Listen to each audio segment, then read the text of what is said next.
Gold trusted gold buyers. మీరు తాకట్టు పెట్టిన బంగారాన్ని విడిపించి ఈ రోజు ఉన్న మార్కెట్ ధరకు కొనబడును.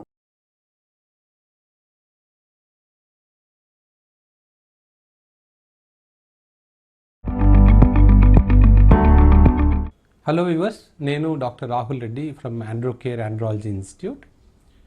ఈరోజు మనం టాపిక్ ఏంటంటే, చాలామంది అబ్బాయిలు కానీ పెళ్ళైన వాళ్ళు కానీ ఎప్పుడైతే సెక్షువల్గా ప్రాబ్లమ్స్ ఉన్నాయో ఏం చేస్తారంటే ఆ మెడికల్ షాప్కి వెళ్ళి ఒక ట్యాబ్లెట్ వేసేసుకొని, ఈ వైగ్రల్ లాంటి ట్యాబ్లెట్లు, మనం దాన్ని సిల్నాఫిల్ అంటాం, ఆ ట్యాబ్లెట్లు తీసేసుకొని వాడుతూ ఉంటారు. సో ప్రాబ్లం ఏంటంటే, అక్కడ ఈ ట్యాబ్లెట్స్ వాడడం ఎంతవరకు సేఫ్, ఆ ట్యాబ్లెట్స్ వాడినంత వరకు జనరల్గా ఎరెక్షన్స్ వస్తాయి. ఒకవేళ ఎరెక్షన్స్ రాకపోయినా కొంతమంది ఏం చేస్తారు, డోస్ పెంచుకుంటూ వెళ్ళిపోతారు. అంటే 25 మిల్లీగ్రామ్స్ కొనుక్కుంటారు. అంటే ఫస్ట్ 50 మిల్లీగ్రామ్స్ కొనుక్కొని దానిలో హాఫ్ వేసుకుంటారు, ఎరెక్షన్ వస్తుంది. తర్వాత 50 మిల్లీగ్రామ్స్ వేసుకుంటారు. కొన్ని రోజుల తర్వాత 50 మిల్లీగ్రామ్స్ కూడా పని చేయని రోజులు వస్తాయి. అప్పుడు ఏం చేస్తారు, వాళ్ళంతకు వాళ్ళకు అంటే ఏదో విధంగా చెయ్యాలి అని చెప్పి 100 మిల్లీగ్రామ్స్ వేసుకుంటారు. జనరల్గా ఈ టాబ్లెట్స్ ఎంతవరకు సేఫ్ అనేది ఈరోజు మనం డిస్కస్ చేసుకుందాం.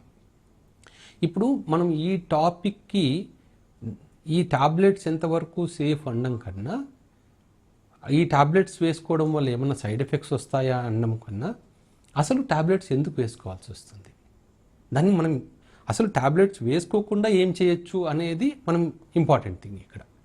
ఇప్పుడు అంగస్తమన ప్రాబ్లం ఎవరికైనా ఉందనుకోండి, నార్మల్గా రీజన్స్ ఏంటి, ఏదైనా హార్మోనల్ ప్రాబ్లం ఉండొచ్చు, లేదా అంగంలో ఏదైనా బ్లడ్ వెజల్స్ డ్యామేజ్ అయి ఉండొచ్చు, లేదా ఏదైనా నర్వస్ ప్రాబ్లం అయినా ఉండొచ్చు, సైకలాజికల్ ఇష్యూస్ అయినా ఉండొచ్చు.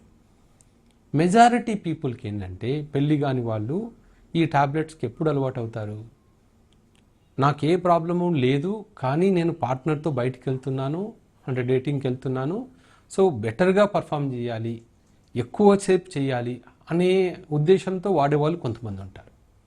కొంతమంది నేను సరిగా చేయగలుగుతానా లేదా, ఒకవేళ చేయలేకపోతే ఈ అమ్మాయి ఏమనుకుంటుందో అని భయంతో వాడేవాళ్ళు కొంతమంది ఉంటారు. మూడో కేటగిరీ ఏంటంటే, ఆల్రెడీ పెళ్ళయ్యి వైఫ్తో కలిసినప్పుడు అంగస్తమనం కాకపోవడం వల్ల డాక్టర్ని కలవాలంటే మళ్ళీ సిగ్గు కానీ, అంటే ఎవరిని కలవాలో తెలియకపోవడం వలన వాళ్ళంతకు వాళ్ళు ఈ టాబ్లెట్స్ వేసుకుంటుంటారు. ఇక్కడ మనం ముఖ్యంగా గమనించాల్సిన విషయం ఏంటంటే, ఇప్పుడు సైకలాజికల్ ప్రాబ్లం ఉందనుకుందాం, అంటే భయం, సెక్స్ మీద, అంటే సెక్స్ చేయాలంటే ఫెయిల్ అవుతానేమో అన్న భయంతో ఈ మందులు వాడడం మొదలుపెట్టారనుకోండి, కొంతవరకు ఈ భయాన్ని ఓవర్కమ్ చేయడానికి ఈ టాబ్లెట్స్ పనికి వస్తాయి. తర్వాత జనరల్గా ఏం చేయాలి, గ్రాడ్యువల్గా ఆపాలి, ఒకటేసారి ఆపకూడదు. ఇప్పుడు టెడ్లాఫిల్ తీసుకునే వాళ్ళు ఉన్నారు, కొంతమంది 2.5 mgతో స్టార్ట్ చేసి 5 mg, 10 mg, 20 mg తీసుకునే వాళ్ళు ఉంటారు. కానీ ఒక్కసారి కలవడం మొదలుపెట్టిన తర్వాత మళ్ళీ గ్రాడ్యువల్గా తగ్గిస్తూ రావాలి. అంటే ఒకటేసారి ఇప్పుడు 20 mg తీసుకునే వాళ్ళు ఒకటేసారి ఆపేశారు అనుకోండి, మళ్ళీ నెక్స్ట్ టైం కలవాల్సి వచ్చినప్పుడు ఏమనిపిస్తుంది, మొత్తం ఏదో జీరో అయిపోయినట్టు ఫీలింగ్ వస్తుంది. అంటే నేను ట్యాబ్లెట్ వేసుకుంటేనే చేయగలిగాను, ఈరోజు ట్యాబ్లెట్ వేసుకోలేదు కాబట్టి నేను చేయలేకపోయాను అన్న ఫియర్ మళ్ళీ స్టార్ట్ అవుతుంది. దానికోసం ఏంటి, మళ్ళీ ట్యాబ్లెట్స్ స్టార్ట్ చేస్తారు. సో అలా ట్యాబ్లెట్స్ స్టాప్ చేయాలన్నా కూడా డోస్ తగ్గించుకుంటూ వచ్చి, ఒరే నేను 20 మినిట్స్తో నేను చేయగలుగుతున్నాను 20 మిల్లీగ్రామ్స్తో, ఇప్పుడు మళ్ళీ 10 మిల్లీగ్రామ్స్ వేసుకుంటున్నాను అయినా చేయగలుగుతున్నాను, తర్వాత 5 మిల్లీగ్రామ్స్ అయినా చేయగలుగుతున్నాను అన్నప్పుడు ఏమవుతుందంటే కాన్ఫిడెన్స్ బిల్డప్ అవుతూ వస్తుంది. అంటే నేను డోస్ తగ్గిస్తున్నా, నేను సక్సెస్ఫుల్గా కలవగలుగుతున్నాను అనే కాన్ఫిడెన్స్ వస్తుంది. కానీ రెండో ప్రాబ్లం ఉంది, హార్మోన్స్ కానీ వాస్కులర్ ప్రాబ్లం కానీ. ఈ వాస్కులర్ ప్రాబ్లంలో ఏంటంటే, పెనిస్లో ఉన్న రక్తనాళాలు డ్యామేజ్ ఎక్కువ అయ్యే కొద్దీ, అంటే ఇనిషియల్గా డ్యామేజ్ ఉన్నప్పుడు మనం ఐడెంటిఫై చేయగలిగితే మొత్తం క్యూర్ చేయొచ్చు. అదే లేట్ స్టేజెస్లో మనం ఐడెంటిఫై చేసామనుకోండి, మనం క్యూర్ చేయలేము. అంటే ఆల్రెడీ జరగాల్సిన డ్యామేజ్ మనకు జరిగిపోయింది, అప్పుడు మనం ఐడెంటిఫై చేసినా ట్రీట్ చేయలేము. అందుకని ఈ ప్రాబ్లమ్స్తో ఉన్న వాళ్ళకి ఏంటంటే నా సజెషను, మీరు టాబ్లెట్స్ వాడండి, కానీ అసలు ఈ ప్రాబ్లం ఎందుకు వచ్చింది, దాన్ని మనం ఏదైనా మిస్ అవుతున్నామా అనే దాని గురించి అది ట్రీట్మెంట్ తీసుకొని అవసరమైతేనే టాబ్లెట్స్ వాడండి. ఇప్పుడు ఎప్పుడైనా సరే మనము రూట్ కాజ్ ఐడెంటిఫై చేసామనుకోండి, జనరలీ మళ్ళీ మీకు ఈ ట్యాబ్లెట్స్ వాడాల్సిన అవసరమే ఉండకపోవచ్చు. ఇప్పుడు చాలామందిలో మేము చూసే ప్రాబ్లమ్స్ ఏంటంటే, ఒకటి విటమిన్ B12 డెఫిషియన్సీ రావడము, హోమోసిస్టిన్ ఎక్కువ ఉండడము, లేకపోతే విటమిన్ D డెఫిషియన్సీ రావడము, లేకపోతే టెస్టోస్టిరాన్ ప్రాబ్లం రావడము, ప్రొలాక్టిన్ ఎక్కువ ఉండడము, ఇవన్నీ మనకు అంగస్తంభన అవ్వడానికి ప్రాబ్లం రావడానికి కారణాలు. ఈ కారణాలలో దేనివల్ల ప్రాబ్లం వచ్చింది అని ఐడెంటిఫై చేసి ట్రీట్ చేయగలిగితే అసలు ఈ మెడికేషన్స్ వాడకుండానే మనం వాళ్ళని బయటకు తీసుకొని రావచ్చు.